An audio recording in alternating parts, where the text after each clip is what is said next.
Welcome back to Twin Chat. Hi, I'm Kenan McCumber, mom of two and teacher living in Bend, Oregon. And hi, I'm Steph Kafori, mom of three, living in sunny Hawaii, and I'm a life coach. And today we are so excited to welcome Charlotte Kincaid. Welcome, Charlotte. Hi, thank you for having me. Thank you so much for being here. So, Charlotte is, I'm going to do a little introduction on Charlotte, and then I'm going to kind of give you an overview of about our episode series that we're doing, that Kenan and I are doing. So, Charlotte is 16 and she's a junior in high school and she lives in Bend, Oregon. And we're so excited to talk with her today and continue our series on adolescents and young adults, and talking about their journey and their experiences during COVID. And as I mentioned in the last two episodes with Faith and Hayden, our intention is to get an idea of what it's been like for these young people this past year, whether it be school, in person, or distance, learning, staying connected, or even disconnected with their friends, and learning from their perspective what it feels like and looks like living this new lifestyle during the pandemic. So we can launch right in. We've got some great things we want to talk to you about, and Kenan, I'll let you kind of jump in now too. Well, first of all, I just want to say, Charlotte, it's so good to see you and have you on. Charlotte's mom is one of my dear best friends here in Bend. And so it's just really such a pleasure and honor to have you with us today. And we do, like Steph said, we have so much good stuff to chat about today with you. So I was hoping we could first launch into just sort of a broad question, which is sort of like, what's this past year been like for you with school, relationships? I know you also have a job. Well, my year's been kind of crazy, especially with quarantine, of course. And I want to say I kind of had like a different experience than other people because during the beginning of quarantine, we actually had a family death that was that was hard for us and it set us all back. And I don't know, it's just been weird, especially because with school and stuff. And at first, I loved being out of school and I was like, this is great. But then my grades started slipping and then it was hard for me to like literally log onto my iPad because I was the laziest person ever. And so, yeah, it's been a roller coaster. So, And Charlotte, I know with the death in your family, you didn't get, I know your father went to be with the family, and that was a really big deal, but you haven't even really had any closure with that. no, not at all. It was a big shock to all of us because he passed away from mental health issues. And none of us were expecting it, and I feel it was my dad's brother, so I feel most sympathetic for him. But we have a family wedding coming up in the end of June, and that's when we're all going to be together. And I think that's when it's really going to like hit all of us that he's passed away, especially because COVID has felt like a fever dream and nothing feels real. And so I feel like that is like reality is all going to come together, and it's going to be really weird. So Yeah, what you just said, fever dream, I haven't heard that expression from, and I think that, wow, that is really enlightening for sure. And because I think we put so on hold so much of a processing piece of life that it does almost seem like a dream. And to your point, when you're all together as a family at this wedding, it'll be a celebratory time, but also maybe a time where you guys are finally grieving. yeah, yeah. Um, yeah, it's crazy. So, And oh, go ahead, Kenneth. No, go ahead. What's it been like, Charlotte, for you with friendships and relationships during this time? well, especially so half of us when quarantine started, half of my friends had licenses and half of us didn't, and so I feel like that also incorporated like with everything that went on. But my friend group in March of 2020 is completely different than it is now, and I think that has a lot to do with like maturing and stuff.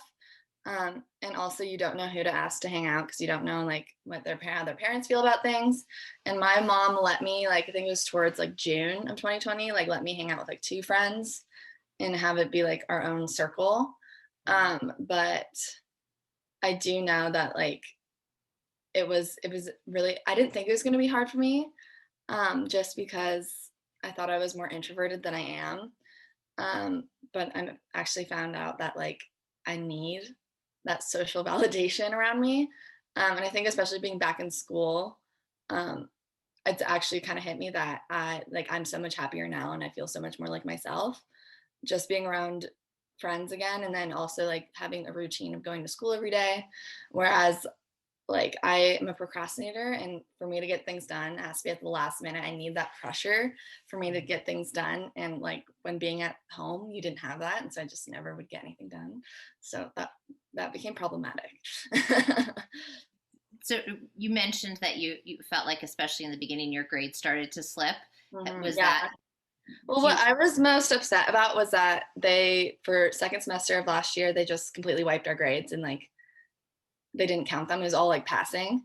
And that annoyed me because I think those are like the best grades I've ever had. And I remember for the beginning of that first semester, I worked so hard and none of it mattered. And I remember I was taking my first AP class. I was taking AP World History.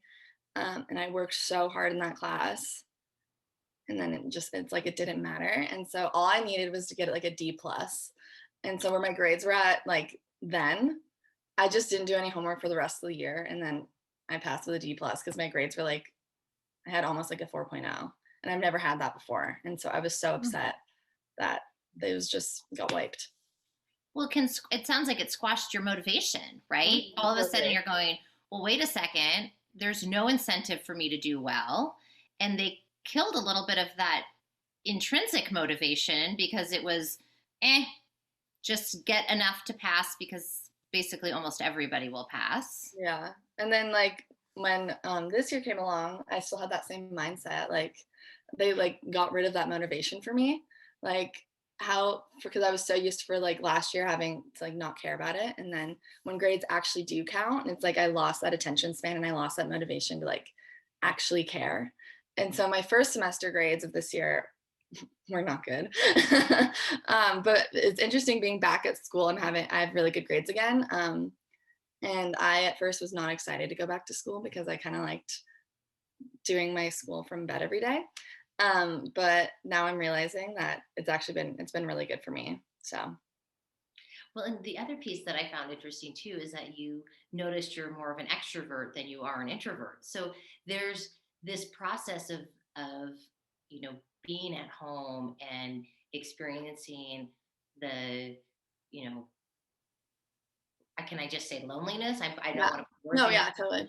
experiencing the loneliness, and then you're like, oh gosh, there's probably a piece of you that does like to kind of be on your own, but then you're realizing I'm a social person and I want to be with my friends. And I'm glad that you were able to in the beginning sort of have your little pod of friends that you were able to connect with. And you said this was interesting, and a couple minutes ago you also said that those friends changed. So Yeah. how did that all come about? I think a lot has to do with like social media. Excuse me. And also because I don't know, I feel like I was able to like mature and realize like what kind of people I need in my life. And like kind of the people who like didn't keep in touch with me, those are like, oh, if like we were like really friends, like they like I'd make an effort and then they wouldn't make an effort. And it was interesting because over the summer I actually reconnected with a lot of my friends from Portland, that like I've known my whole life before I moved. And that was cool, to see them again and be able to like have that connection. um but they're like people I'm friends with now I would never have thought I was going to be friends with last year. And it's just because I know this happened to like a lot of my like other friends too, that everyone's friend group, like going back to school, everyone shifted. And it's not like anything, like any drama or anything happened. It's just people like were able to mature and able to realize like how they felt without them and if that was like positive or negative. And I feel like that was a big deal for me because I've always, since like I moved here like 2 years ago, I had a hard time making friends. And so I was kind of just like friends with anyone I could be friends with, like, because yeah, I don't know. And so like now I'm actually able to make like meaningful friendships. Um, and it's almost like I was really anxious to like make friends just because I was still like kind of new and I didn't know how people would think of me and stuff. And now I almost like don't care about that just because, like I said, just all the maturing that happened. And it's almost like when you go through something hard, it's like character development and like you're able to come out stronger. And in the beginning, I obviously didn't think of it like that. I I loved being at home and I never wanted to go back to school ever again, just because it made me it helped me develop this lazy lifestyle that I did enjoy. But I can no longer enjoy that because that's not how life works. But yeah, it's interesting just going back to school and seeing who's friends with who and how it's like this is kind of the same for everyone. And is school, so are you on full time back at school? Yeah. Well, we were first doing hybrid, only 2 days a week. And that was kind of on and off because people were like throwing parties and stuff, and then COVID was spreading even more, and that annoyed me. But then we went from going to school from 9 to 4, which was very long, and COVID cases were still kind of high. And so I think like 2 weeks ago we went to 9 to 1:30, and we've been doing that ever since, and that's going to stay until end of June. But all that change was really frustrating because we finally get in like a schedule and kind of like get because all the change like me I was so excited to have something set, but the school kept on changing it, and that was really frustrating for me because I know the people in your class would change and like your teachers would change, and then like what time you need to go to school, and it was just hard to keep track of, and like I said, it was hard to like stay motivated because I'm like, well, this is just going to change again, so like what's the point? Mhm. So And how are you feeling now about the motivation, Charlotte? I'm feeling really good. It's before, like when we were doing online school, it's almost like school was teachers didn't really interact with us. I think high school kind of we didn't get the attention that we like needed from our teachers and stuff. We just kind of had to do everything on our own, and that was hard for me because I have ADHD, and so I if I don't have to do it, I'm not going to do it because my brain will go somewhere else and do something else that I want to do. And so I needed like that high pressure, like you like it's almost like so with assignments and stuff, we like would get late credit and stuff if we don't turn it in on time. And online, we did not have that. And so if you just didn't do something, you didn't do something. And now that we're like back in school, you have to like do your homework because the next day that's like what we're going to be learning about and stuff. And I like with being online, I did not have that. And that I think that's what my biggest issue was just turning things in and like having a reason to do something because if there's no like penalty for it, I'm obviously not going to do it. So yeah. Well, and I think there is something really, about being in person, right? Um, there is that motivate, like you said, the motivating factor. There's also that, like, you have sort of the peers, and you kind of, you're like, okay, I've got my peers are doing this, so and I say peer pressure in the good sense, right? Yeah. Of like, oh, we're all in this together, and I imagine, there's a thriving that can occur when you have an environment that you can actually be face to face. Kenan, is that the same that you're experiencing being back in the classroom? Oh, absolutely. I think that big collaboration piece too, of just getting to be with your peers, working on projects, talking about what you're learning. And we're doing a lot of book clubs and work where kids are put together in groups so that they can, it's almost like reteaching though these social interaction, social skills that they need because there was a whole year where none of that was happening. And so I'm really putting a big emphasis on that with my fifth graders. And some of this I've noticed, and I don't know, Charlotte, I'd love to hear about your perspective of, I think I love that you've talked so much about the mature piece, but I also feel like there's been almost a little bit of a lapse in not maturity, but almost because we've missed so many social interactions. Like, I don't know what's happening with, people interacting with dating and stuff like, how that's all changed, or maybe it hasn't. Hmm. I know a lot with like dating though, that it's mainly like over social media and it's just like texting, which I think is kind of weird. But that's like I think that just shows like how badly people were like craving social connection. And I did notice like the first couple of weeks being back at school, everything was just so awkward. Like nobody knew how to interact with each other, and it's like nobody talked to each other. And whereas like, and if in the beginning of the year you have to go to these new classes and make new friends in your classes, and it's like this year nobody did that. Everyone just kind of stayed to themselves, and it was really weird. And I especially noticed like that's just from all the isolation and being at home. And what I've noticed with myself, that like when I'm not around people, it's just like kind of me and my family. And I feel like that, especially with the death that happened in my family, it's like you have nowhere else to go. You're like forced to sit there and think and just like grieve over that. And I know that that's like like also has happened to a lot of other people, like with a bunch of losses that they've had from the pandemic. Like um, you have like nowhere else to go, and all you can do is like sit in your room by yourself and just think about it. And I feel like that almost makes things worse because I feel like work and school kind of distracts you from all, I guess, the hardship in your life. And I don't think I've ever like seen that side of myself where I like allowed myself to like feel what I was feeling. And I feel like that's kind of a good thing too, because that also brings emotional maturity, that like what you're feeling is okay. And like the sadness that COVID has brought to you is okay. And I feel like it all provided like a new perspective for everyone. So I think that's also where the maturity comes from too. Wow, because that's and that to learn that at 16, I know you're almost 17, but to learn that at that age of to really feel the feelings, and that's as a life coach, it's something that I work with. I work with adolescents, but I also work with adults.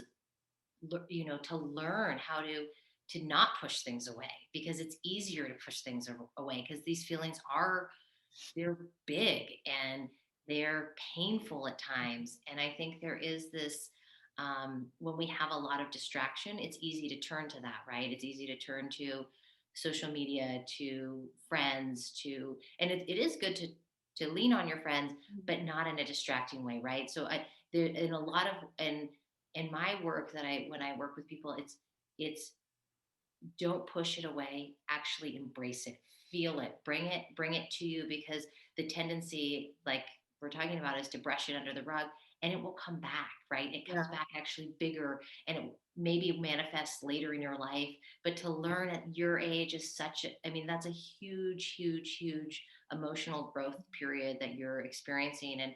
Um, and so, we kind of talk about the yin and the yang and the positive and the negative that have happened during this experience of COVID and people being kind of having a different lifestyle. And it sounds like for you, it's been challenging, but also really rewarding, and that you got to deal with this with your family, and then you'll have this experience in June where you'll get to go to the wedding and see people and celebrate his life and talk about him and and experience it where you can have some closure. That's going to be really powerful, I imagine. And I like didn't even realize that I pushed my feelings away until like, because I didn't know why this death, because I've had like close people to me like pass away in the past and stuff. It's just something about life. And I didn't like, I'm like, why is this one so much harder than all the other ones? And I was talking to my mom about it, and she's like, it's because you were like almost forced to like sit with it and sit like and think about it. And so yeah. Kenan, you were gonna say something and I interrupted you. Well, Sorry. you didn't interrupt me at all. I'm blown away, Charlotte, by what you've shared with us because, as Steph said, for a 16-year-old to be as emotionally aware as you are is pretty incredible. And I just hearing you talk about sitting with emotions, I mean, that's something that adults don't like to do. And it can be, like Steph said, uncomfortable, scary, all of the above. But when you look, I mean, we talk about silver linings during this experience of the pandemic, and wow, to come out and be in it and also recognize, like, I think being able to verbalize what you've done and really for our audience to share with us in an authentic, vulnerable way is really inspiring. And I hope that this is also inspiring for others out there to say, hey, wow, young people, adolescents, teenagers, they're able to tap into this deepness inside them And maybe it's an invitation for others to be able to say, yeah, this is what I've experienced also.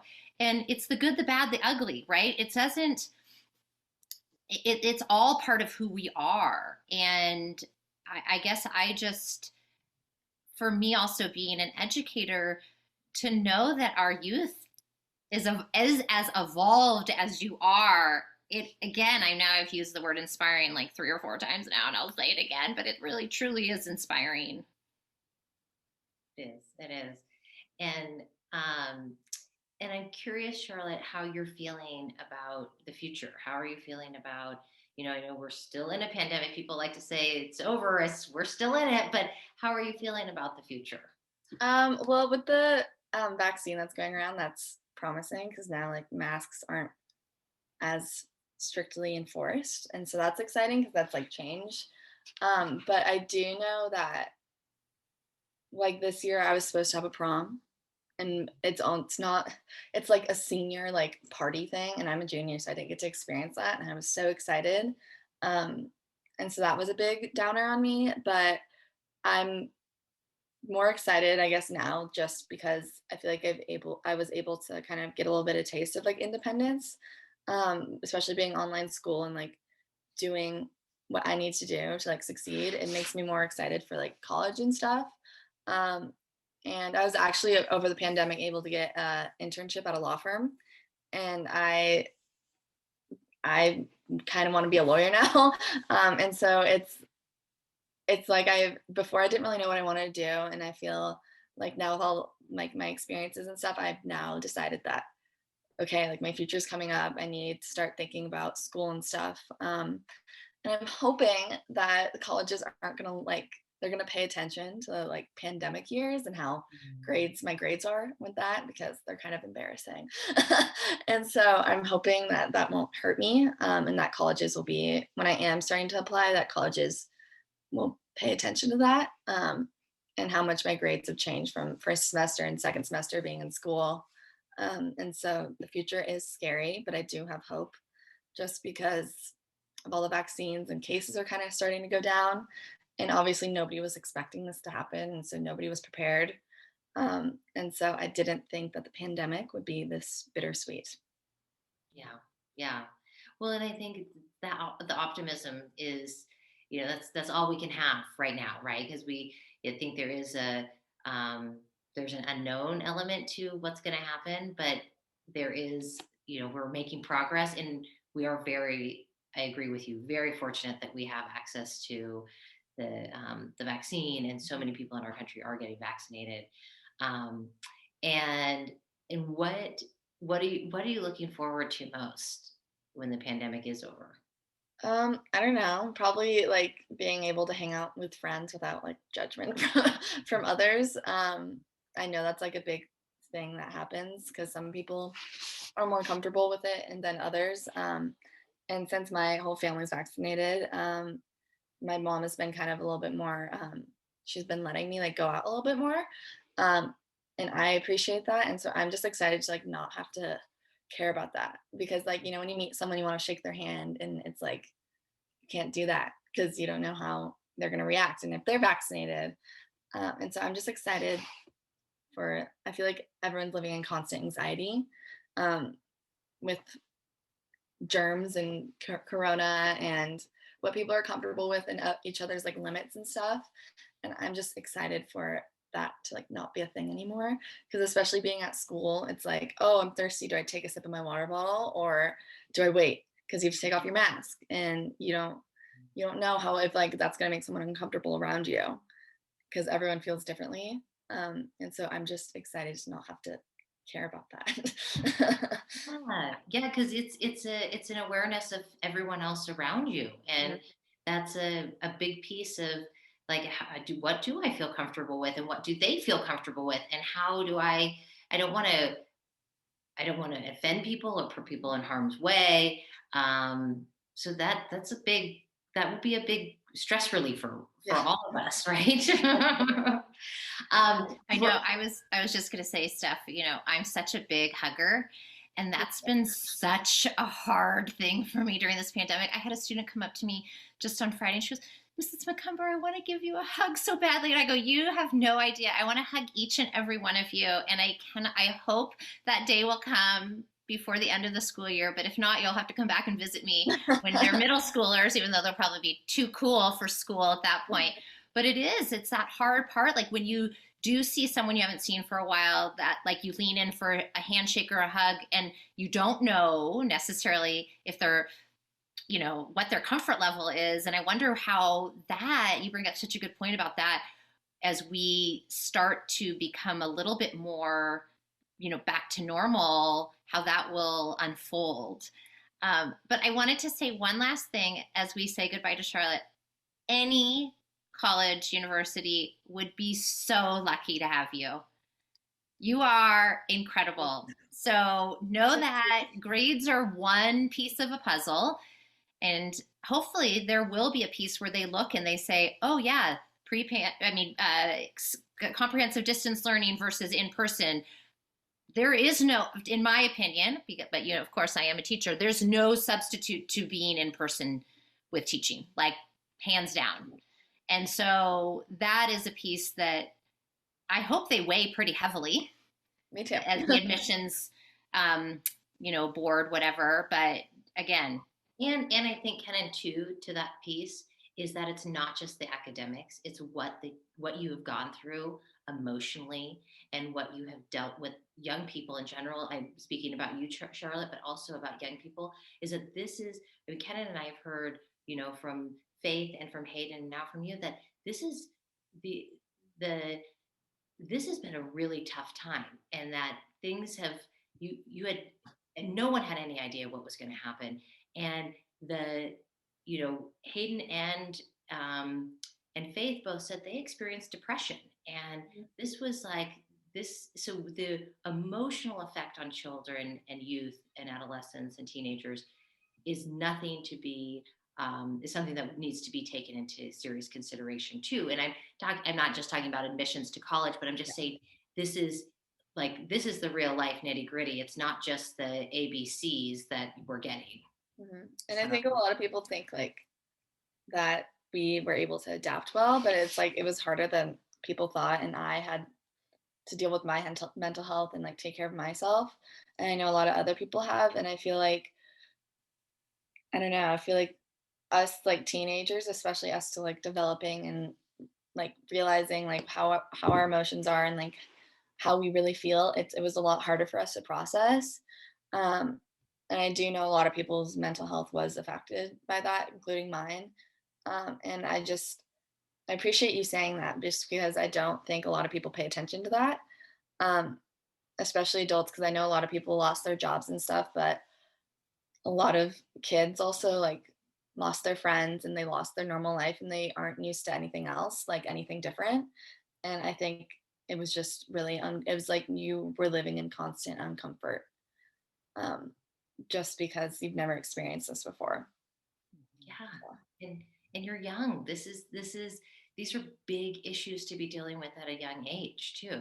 So um as Kenan said, you're extraordinary, and I commend you for, one, for being here and opening up, and two, for being real in your life too, and embracing new friends, and um, being real about that. Like, life has changed a lot for you, and thank you for sharing your journey with Yeah, us.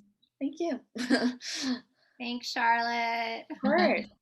And thank you to our audience for being here as well. And um, please subscribe and turn on your notifications as we release episodes weekly. And you can find Twin Chat with S&K on our YouTube channel and Apple Podcast and Spotify. And you can also find us on Instagram at rise.life.coach and at riselifecoach.com. So thank you all. And Charlotte, have a wonderful rest of your weekend. You too. Thank you. Okay. Bye.